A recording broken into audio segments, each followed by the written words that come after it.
하나님의 말씀 함께 봅니다. 구약성경 느헤미야 8장입니다.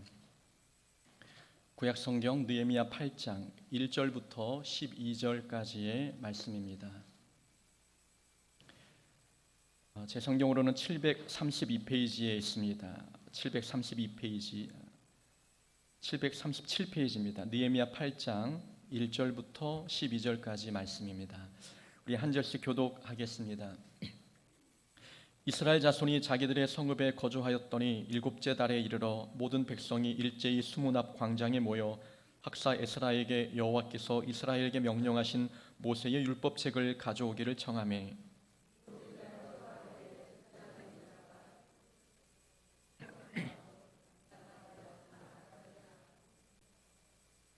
수문 앞 광장에서 새벽부터 정오까지 남자와 여자나 알아들을 만한 모든 사람 앞에서 읽음에 뭇 백성이 그 율법책에 귀를 기울였는데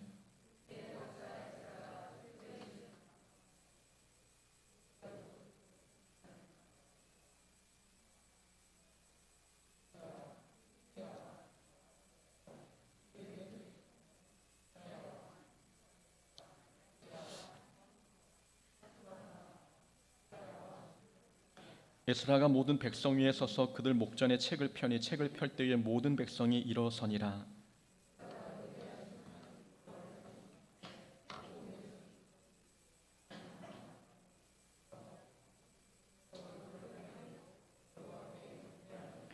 예수아와 바니와 세레바와 야민과 아굽과 사부대와 호디야와 마아세야와 그리다와 아사랴와 요사밧과 하난과 블라야와 레위 사람들은 백성이 제자리에 서 있는 동안 그들에게 율법을 깨닫게 하였는데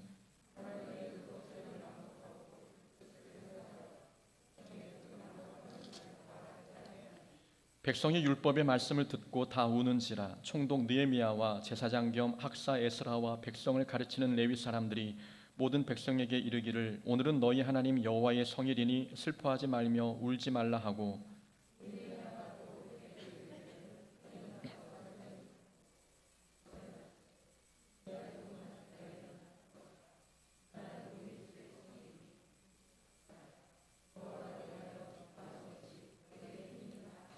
레위 사람들도 모든 백성을 정숙하게 하여 이르기를 오늘은 성일이니 마땅히 조용하고 근심하지 말라 하니 모든 백성이 곧 가서 먹고 마시며 나누어 주고 크게 즐거워하니 이는 그들이 그 읽어 들려준 말을 밝히 알미라. 아멘. 오늘 본문 말씀을 통해서 드디어 일어난 부흥이라는 제목으로 말씀 함께 나누겠습니다. 지난 5월 물맷돌에 집착하지 말라라는 제목으로 칼럼을 썼습니다. 칼럼의 내용을 서두로 설교를 함께 시작하고자 합니다. 신학대학교를 다니던 시절 교회에서 부흥 집회가 있었습니다. 부흥 강사 목사님이 교회 부흥을 위한 팁을 알려주겠다며 말씀하셨습니다. 제 귀가 솔깃했습니다. 교회 부흥은 모든 목회자들의 꿈꾸는 소망입니다. 앞으로 목회를 꿈꾸는 목회자 후보생인 저에게 교회 부흥 방법은 복음과도 같은 소리였습니다. 필기도구를 꺼내서 적을 준비를 하며 어떤 대답이 나올지 기다렸습니다. 설교 준비에 집중하라는 말씀일까? 더 열심히 기도에 열중하라는 말씀일까? 저는 예상 답안을 떠올리며 집중했습니다. 목사님이 말씀하셨습니다. 교회가 부흥하려면 교회는 지하에 있으면 안 됩니다. 적어도 1층이나 2층에 위치해 있어야 합니다. 그리고 교회의 모든 장비는 최상급으로 갖춰야 합니다. 돈을 아끼지 말고 최고급으로 꾸며야 합니다.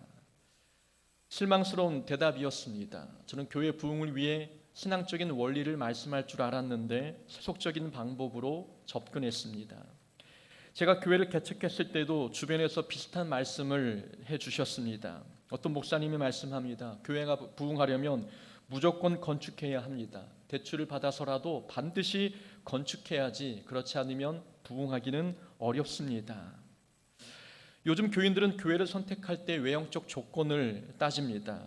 성도들에게 개척교회는 기피 대상이고 건물을 건축한 교회는 선호 대상입니다. 주차장이 구비되어 있고 체육관과 카페가 있으면 더할 나위 없이 선택하기 좋은 교회가 됩니다. 그래서 많은 목회자가 이구동성으로 건축의 필요성을 외칩니다.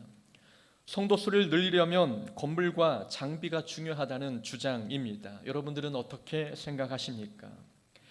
만약 교회 건물을 멋지게 건축해서 건물 덕분에 사람들이 많이 모였다고 한번 생각해 보십시오.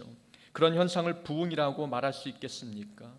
부흥을 단순히 건축물과 사람 숫자로 말할 수 있느냐라는 문제입니다. 제가 사역했던 교회에서 체육관을 건축했습니다. 배드민턴, 배구, 탁구를 할 수 있는 실내 체육관이었습니다. 체육관의 샤워 시설과 냉난방 시설은 물론이고 엘리베이터도 갖추어져 있었습니다. 많은 주변 사람들이 체육관이 있는 교회를 부러워했습니다. 또 체육관 덕분에 많은 사람들이 교회를 찾기도 했습니다. 그러나 체육관이 건축되고 난 뒤 배드민턴을 치는 사람들과 탁구를 치는 교인들 간에 갈등이 생겼습니다. 장소 사용 문제 때문이었지요. 서로도 넓은 코트를 사용하고 싶은 욕심에 갈등이 일어났고 체육관에 가보면 보이지 않는 냉기가 흘렀습니다. 체육관 덕분에 많은 사람들이 교회로 모이긴 했습니다. 하지만 없던 갈등과 다툼이 일어났습니다. 그렇다면 이 현상을 바라보면서 단순히 사람이 많이 모였다는 이유로 부흥되었다라고 말할 수 있겠습니까? 어떤 교회는 전도할 때 우리 교회 체육관도 있어, 우리 교회 카페도 있어, 한번 와봐 라고 이야기합니다. 어떤 교회는 우리 교회는 사랑이 넘쳐, 예배가 은혜로워, 우리 교회 목사님과 장로님은 참 좋은 분들이야 라고 말하며 전도합니다. 건물을 자랑하는 교회와 영적인 분위기를 자랑하는 교회, 이 둘 중 어떤 교회가 부흥하는 교회라 말할 수 있습니까? 건물 자체가 전도지인 교회와 성도의 행복한 얼굴이 전도지가 되고 있는 교회, 이 둘 중 어떤 교회가 부흥이 일어나고 있는 교회입니까? 부흥은 양적 팽창이나 교인 숫자의 증가를 말하지 않습니다. 부흥은 말 그대로 회복을 의미하고 되살아나는 것을 뜻합니다. 끊어졌던 하나님과의 관계가 예배를 통해 회복이 되고 근심 걱정으로 무너져 내린 심령이 말씀을 듣고 되살아나는 것, 이것이 부흥입니다. 부흥은 숫자와 관계없고 건물 크기와 관계없습니다. 부흥은 사람이 변하는 겁니다. 죄를 깨닫고 회개가 터져나오며 말씀을 사모하고 예배가 기다려진다면 부흥이 일어나고 있는 것입니다. 교회에 얼마나 많은 사람이 모여 있는가로 부흥을 따지지 않습니다. 교회에 어떤 사람이 모여 있는가, 이걸로 부흥을 가늠할 수 있습니다. 느헤미야가 성벽을 완공했습니다. 일꾼도 세워 성벽을 지키게 했고 오늘 1절에 보니 귀환한 백성들도 자기 거처를 마련해 안정적인 삶을 살게 되었습니다. 성벽이 건축이 되고 회파된 도시가 다시 세워졌으니 이 정도면 더 바랄 것이 없지 않겠습니까? 그러나 백성들은 여기에 만족하지 않았습니다. 성벽을 완공하고 난 뒤 5일 정도만 집에서 쉬고 다시 수문에 모였습니다. 백성들이 자발적으로 모여 학사 에스라에게 모세의 율법을 가져오기를 청했습니다. 그리고 새벽부터 정오까지 거의 6시간이 넘는 시간 동안 자리에 서서 말씀을 들었습니다. 레위인들은 에스라 옆에 서서 에스라가 읽어주는 말씀을 백성들에게 번역해주고 해석도 해주었습니다. 백성들은 오랜 세월 페르시아에서 포로 생활을 했던 터라 히브리어보다 아람어가 더 편했습니다. 에스라가 히브리어로 되어 있는 성경을 읽어주면 레위인들은 아람어로 번역해주고 또 말씀의 뜻이 무엇인지 모르면 해석도 달아주었습니다. 그 말씀을 들은 백성들은 마음이 동하여 눈물까지 흘렸습니다. 그리고 지금껏 수백 년 동안 지키지 않았던 초막절을 지키게 되었습니다. 초막절 절기를 지켰다는 것은 절기가 회복이 되고 예배가 회복이 되고 있다는 의미였습니다. 이스라엘에 드디어 부흥이 일어나고 있었습니다. 부흥이 무엇입니까? 외면적 회복이 부흥이 아니라 내면의 회복이 부흥입니다. 예루살렘 성벽이 완공되고 도시가 재건되었다고 해서 부흥이라 할 수 없습니다. 이스라엘 백성들의 신앙이 회복이 되고 말씀을 사모하며 회개 운동이 일어나고 있습니다. 예배가 회복이 되었습니다. 이것이 진정한 부흥입니다. 내면의 변화가 부흥입니다. 내적 부흥이 일어나야 외적 부흥도 따라옵니다. 성벽은 재건되었지만 백성들의 영적 회복이 일어나지 않았다면 성벽도 의미가 없습니다. 성벽 안에 누가 살고 있느냐가 더 중요하기 때문입니다. 저는 누구보다 우리 교회에 부흥이 일어나길 간절히 바랍니다. 외적 부흥도 소망하지만 무엇보다 내적 부흥이 일어나길 소망합니다. 기도할 때마다 우리 성도님들이 회개가 터져 나오고 말씀을 들을 때마다 심령이 회복이 되고 성도의 교제를 할 때마다 사랑이 넘쳐나는 그런 부흥이 우리 교회에 충만해지길 원합니다. 우리 가운데에 주일이 기다려지는 분이 계십니까? 성도의 얼굴을 볼 때마다 기쁨이 충만해지는 분이 계십니까? 선포되는 말씀이 모두 나에게 주시는 하나님의 음성으로 들리는 분이 계십니까? 그렇다면 부흥을 경험하고 있는 것입니다. 내면의 변화가 부흥이고 내면의 부흥을 경험하는 자들이 모여있는 교회가 부흥하는 교회입니다. 본문에서 중요한 것은 이스라엘 백성들이 자발적으로 수문에 모였다는 점입니다. 느헤미야가 모이라고 부추긴 것이 아니었습니다. 성경에 보니까 모든 백성이 일제히 수문 앞 광장에 모여라고 기록되어 있지요. 누가 시키지 않았지만 백성들이 자발적으로 일어난 겁니다. 백성들이 자발적으로 움직였다는 것은 여기에 보이지 않는 섭리가 있다는 것을 의미하는 겁니다. 하나님께서 백성들을 움직인 겁니다. 하나님께서 백성들의 마음을 움직이신 것입니다. 하나님의 역사하심이 백성들의 마음을 동하게 했던 것입니다. 여기에 중요한 교훈이 있습니다. 부흥은 하나님이 부어주시는 것입니다. 부흥은 사람이 인위적으로 일으킬 수 있는 것이 아닙니다. 느헤미야가 사람들을 강제로 동원하고 에스라가 억지로 6시간씩 말씀을 들려준다고 해서 변화가 일어나는 것은 결코 아닙니다. 느헤미야가 훌륭한 지도자이고 에스라도 영성 깊은 지도자였지만 부흥은 사람이 일으키지 못합니다. 하나님께서 은혜를 부어주셔야 그 땅에 그 지역에 사람의 심령의 부흥이 일어납니다. 그래서 우리는 하나님께 기도해야 합니다. 우리 개인의 영혼의 부흥이 일어나고 교회의 부흥이 찾아오도록 우리는 기도해야 되는 것입니다. 부흥은 하나님의 주권에 달려있기 때문이죠. 하나님의 긍휼과 사랑을 베풀어 주셔야만 우리 교회와 우리 마음의 부흥이 일어날 수 있습니다. 우리가 할 수 있는 것은 기도입니다. 1907년 1월 첫 주 평양 장대현 교회에서 전국교회 평신도 사경 집회가 있었습니다. 마지막 날 저녁 집회에는 1000명 정도의 사람들이 모여 있었습니다. 그때 갑자기 한국교회 지도자인 길선주 장로가 일어나서 자기의 죄를 고백했습니다. 저는 아간과 같은 사람입니다. 하나님께서 저 때문에 이 교회에 축복을 부어주실 수 없습니다. 저는 1년 전 제 친구가 임종하면서 맡긴 재산을 관리하면서 그 미망인의 돈 100불을 가로챘습니다.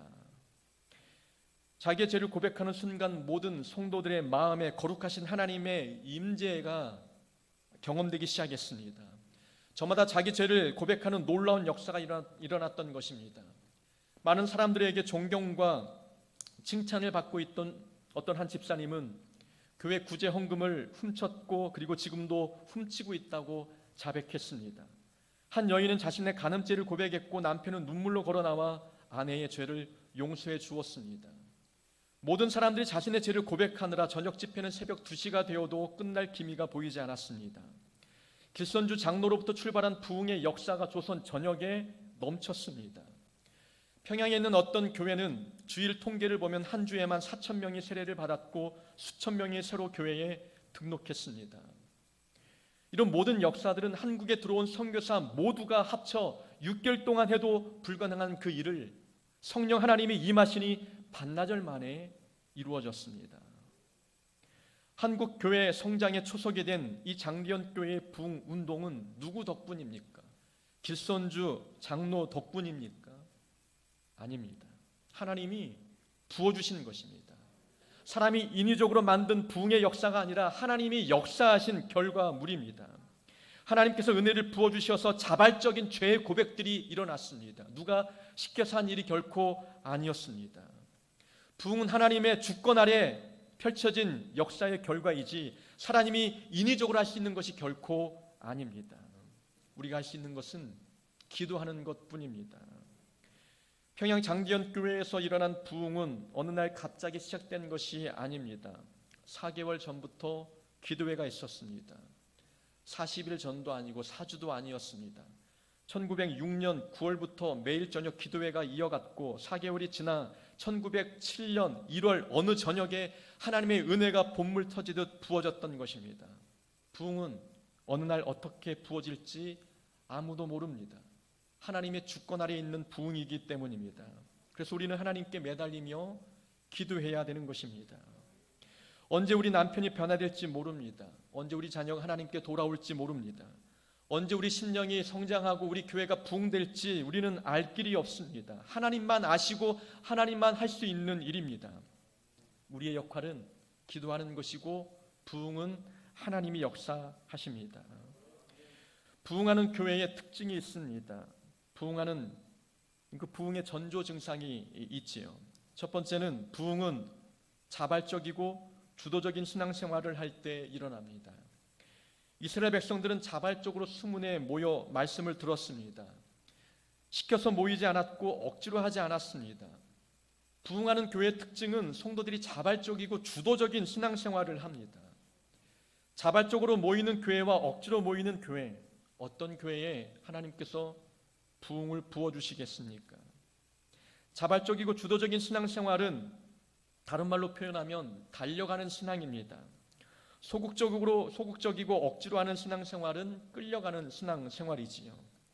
달려가는 신앙생활과 끌려가는 신앙생활은 결코 같지 않습니다. 달려가는 신앙생활은 성장하고 발전하지만 끌려가는 신앙생활은 제자리 걸음 아니면 퇴보합니다. 끌려가는 신앙생활에 성장과 발전은커녕 즐거움과 기쁨도 없습니다. 오히려 불평과 불만이 가득할 뿐입니다. 골리앗을 향해 달려가는 믿음을 보인 다윗과 골리앗으로부터 숨은 사울 왕, 누가 하나님의 부흥을 경험했습니까? 골리앗을 직접 쓰러뜨린 다윗의 기쁨과 뒤에서 구경한 사울 왕의 기쁨은 같지 않습니다. 다윗은 골리앗과 싸워 이기는 그 순간 하나님의 능력을 경험했습니다. 하나님의 함께하심을 체험했습니다. 다윗의 마음에 부흥이 일어난 것입니다. 부흥은 달려가는 자들이 경험하는 겁니다. 주도적이고 자발적인 신앙생활을 하는 자들이 하나님이 부어주시는 놀라운 은혜와 부흥을 경험합니다. 몸도 움직여야 건강하듯 영적인 건강도 움직일 때, 달려갈 때 유지됩니다. 약보다는 식보요, 식보보다는 행보다라는 말이 있습니다. 약을 먹는 것보다 좋은 음식을 먹는 것이 낫고 좋은 음식을 먹는 것보다 걷는 것이 더 낫다라는 말이지요. 건강하기를 원한다면 운동을 해야 된다는 뜻입니다. 이 말을 신앙생활에 적용해 보면 어떻습니까? 어떤 사람은 위기 때만 하나님을 찾습니다. 이런 사람은 아프고 나서야 급하게 약을 찾는 사람처럼 위기를 만나고 나서야 그때 구약과 신약을 찾고 발등에 불이 떨어질 때야만 하나님의 특별한 처방을 간구합니다. 어떤 사람은 평소에 영의 양식을 잘 먹습니다. 영적 건강을 위해 꾸준히 성경을 읽고 기도도 합니다. 그러나 움직이지 않습니다. 그저 기도할 뿐이지요. 더 나아가 어떤 사람은 하나님 일에 적극적으로 임합니다. 이런 분은 건강을 위해 꾸준히 운동하는 사람처럼 영적 건강을 위해 맡겨진 사역에 땀 흘리며 봉사합니다. 앉아서 기도만 하거나 골방에서 성경만 보지 않습니다. 자발적으로 현장에 뛰어드는 거죠. 직접 사역 현장에서 일하는 사람의 신앙과 앉아서 기도만 하는 사람의 신앙은 성장 속도가 다릅니다. 현장에서 봉사하며 신앙생활하는 사람들을 가만히 지켜보십시오.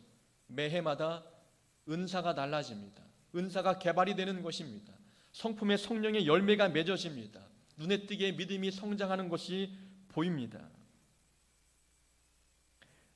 응급기도보다는 일상의 기도가 낫고 일상의 기도보다는 현장에서 움직이며 사역하는 것이 더 낫습니다. 적극적으로 자발적으로 봉사하며 달려가는 믿음 생활 살아갈 때 부흥이 우리 안에 찾아옵니다. 천국은 침노를 당하나니 침노하는 자는 빼앗느니라. 천국은 빼앗는 것이라고 말씀합니다. 천국을 누가 훔쳐갔습니까? 하나님은 천국을 왜 빼앗으라 말씀하고 있습니까? 가만히 있는다고 기다린다고 해서 천국이 다가오는 것이 아니라는 거죠. 자발적이고 주도적인 신앙생활을 살아가면서 천국을 쟁취하라고 우리에게 말씀하고 있습니다. 구하라 그리하면 너희에게 주실 것이요 찾으라 그리하면 찾아낼 것이요 문을 두드리라 그리하면 너희에게 열릴 것이니라. 하나님은 우리에게 필요한 것이 무엇인지 이미 다 알고 계십니다. 다 아시지만 왜 우리에게 기도하라 부르짖으라 말씀하십니까? 적극적으로 찾고 구하고 또 하나님 앞에 간구할 때 하나님은 그 기도를 통해서 우리에게 결과물을 허락해 주시는 것입니다. 적극적으로 구하고 자발적으로 하나님을 찾으라고 우리에게 가르쳐 주시는 말씀입니다. 개인의 부흥과 공동체의 부흥은 자발적이고 주도적인 신앙생활을 살아갈 때 경험할 수 있습니다. 부흥하는 교회의 두 번째 특징이 있습니다. 방법에 매달리지 않고 태도에 집중할 때 부흥을 경험합니다. 부흥은 방법에 있지 않고 우리의 태도에 있습니다. 신앙생활의 핵심은 어떤 방법을 터득하는 것이 아닙니다. 태도를 훈련하는 것이 신앙생활의 중심입니다. 느헤미야가 성벽을 재건할 때 남들보다 특별한 성공 방법을 선택했습니까? 그렇지 않습니다. 느헤미야는 힘들 때 감정적으로 반응하지 않고 기도했습니다. 대적들과 타협하지 않고 전공법을 택했습니다. 한 손에 무기를 붙잡고 한 손으로 일을 했지요. 세상과 타협하면 쉽게 갈 수 있는 길을 우직하게 믿음으로 밀고 나갔습니다. 나쁜 소문에 흔들리지 않았고 목숨이 위협받는 상황에서도 말씀을 어겨가면서까지 자신의 목숨을 지키려 하지 않았습니다. 느헤미야가 성벽을 완공할 수 있었던 비결은 방법이 있지 않고 태도에 있었습니다. 하나님 앞에 정직하고 신실한 태도, 믿음과 기도의 태도를 보였기 때문에 하나님께서 은혜를 베풀어 주셨습니다. 신앙은 태도와 관련이 있습니다. 부흥도 믿음의 자세와 관련 있는 것입니다. 본문 속 백성들의 태도를 한번 보십시오. 백성들은 말씀에 대한 갈급함이 있었습니다. 그래서 자발적으로 수문에 모였고 6시간 동안 서서 말씀을 들었습니다. 백성들은 어떤 말씀이 들리든 모두 아멘 아멘 하였습니다. 말씀대로 살겠다는 뜻이었지요. 그리고 말씀이 깨달아지자 모두가 울며 회개하였습니다. 말씀의 환한 빛이 마음을 비추자 자신의 삶이 드러났고 말씀에서 상당히 벗어난 삶을 바라보면서 견딜 수 없는 슬픔이 몰려왔습니다. 하나님 앞에 눈물을 흘리며 회개할 수밖에 없었던 것이었지요. 이스라엘의 부흥이 일어났다는 것을 알 수 있는 대목이 바로 오늘 본문이었습니다. 이스라엘 백성들은 하나님 앞에 태도가 달라지고 있었습니다. 지금까지 말씀과 상관없는 삶을 살았는데 이제는 말씀이 귀에 들립니다. 말씀을 듣고 회개하고 변화가 일어났습니다. 백성들은 믿음의 태도가 달라지고 있는 것입니다. 백성들은 깨달았던 것입니다. 믿음의 태도에 따라 나라의 성패가 결정된다는 것을 발견했던 것입니다. 국력과 군사력, 무기와 인구수, 여기에 나라의 성패가 달려있는 것이 아니라 믿음의 태도와 하나님 앞에 서 있는 믿음의 자세에 나라의 성패가 달려있음을 깨닫는 겁니다. 세상은 방법을 말하지만 신앙은 태도를 말합니다. 세상은 성공하는 방법을 말하고 잘 사는 방법을 이야기하지요. 그러나 성경은 요셉의 성공을 통해 믿음의 태도를 가르칩니다. 욥의 부유함을 통해서 신앙의 자세를 우리에게 가르쳐주고 있습니다. 신앙 안에는 성공하는 방법이 있지 않습니다. 유일한 방법이 있다면 하나님 앞에서 바르게 살아가는 믿음의 태도만이 존재합니다. 사탄은 예수님께 돌을 떡으로 만들어 먹으라 유혹했습니다. 줄인 배를 채울 수 있는 방법을 알려주었지요. 예수님은 사람이 떡으로만 살 것이 아니라 하나님의 입에서 나오는 말씀으로 살 것이다 라고 대답했습니다. 믿음의 태도를 보여주고 있는 겁니다. 하나님 앞에서 어떻게 살아야 되는지 믿음의 자세를 가지고 사단의 공격을 물리쳤습니다. 사단은 온천하를 보여주며 자신을 경배하며 눈에 보이는 모든 것을 주겠다고 유혹했습니다. 편하게 성공할 수 있는 방법을 알려주고 있는 겁니다. 주 너희 하나님만 경배하고 그를 섬기라. 예수님의 대답이었습니다. 예수님의 대답은 믿음의 태도를 말씀하고 있는 겁니다. 세상은 쉽게 성공하는 방법을 찾지만 예수님은 하나님을 경배하는 삶을 가르쳐주고 있는 겁니다. 오직 주님께만 경배하고 하나님께만 예배하라라는 믿음의 자세, 신앙의 태도를 우리에게 말씀합니다. 이스라엘이 다시 회복될 수 있는 비결은 성벽을 쌓고 도시를 정비하며 일꾼을 효과적으로 배치하는 데 있지 않았습니다. 나라의 부흥은 어떤 방법에 달려있지 않았던 거죠. 말씀대로 나아가는, 그리고 말씀대로 살아가는 그 태도에 나라의 부흥이 달려 있었습니다. 총회 개척훈련 학교에 참석한 적이 있었습니다. 우리 교단은 교회를 개척하려면 이 총회 개척학교를 수료해야 합니다. 교육에 참석했더니 교회를 개척한 목사님들이 강사로 오셨습니다.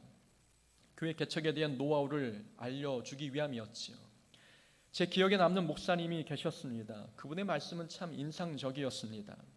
그분은 경험담을 통해서 우리에게 도전의식을 심어 주었습니다. 목사님이 말씀하기를 그분은 어릴 적에 돼지 새끼 한 마리를 사다가 키웠습니다. 정성을 다해 키워 음식을 주고 돌보았더니 이 새끼 돼지가 어미 돼지가 된 겁니다. 그 어미 돼지를 가지고 장에 나가 팔아 그 판돈을 가지고 송아지 한 마리를 사왔습니다. 또 송아지 한 마리를 정성을 다해 키웠더니 이 송아지가 이제 큰 소가 되고 그걸 내다 팔아 또 많은 또 송아지를 또 구비하는 겁니다. 돼지 새끼 한 마리에 정성을 쏟아 부었더니 나중에 우리를 가득 채울 정도로 많은 소를 키우게 되었다라는 말씀이었습니다. 목사님은 부흥의 방법을 말씀하신 것이 아니었습니다. 목회의 태도를 말씀하신 겁니다. 작고 보잘것없는 영혼일지라도 한 영혼을 귀하게 여기고 사랑과 정성을 쏟아 부으면 거기에 하나님께서 은혜를 부어주신다는 말씀이었습니다. 부흥의 방법이 아니라 목회하는 태도를 지적하는 겁니다. 교회를 부흥시키는 방법은 따로 있지 않습니다.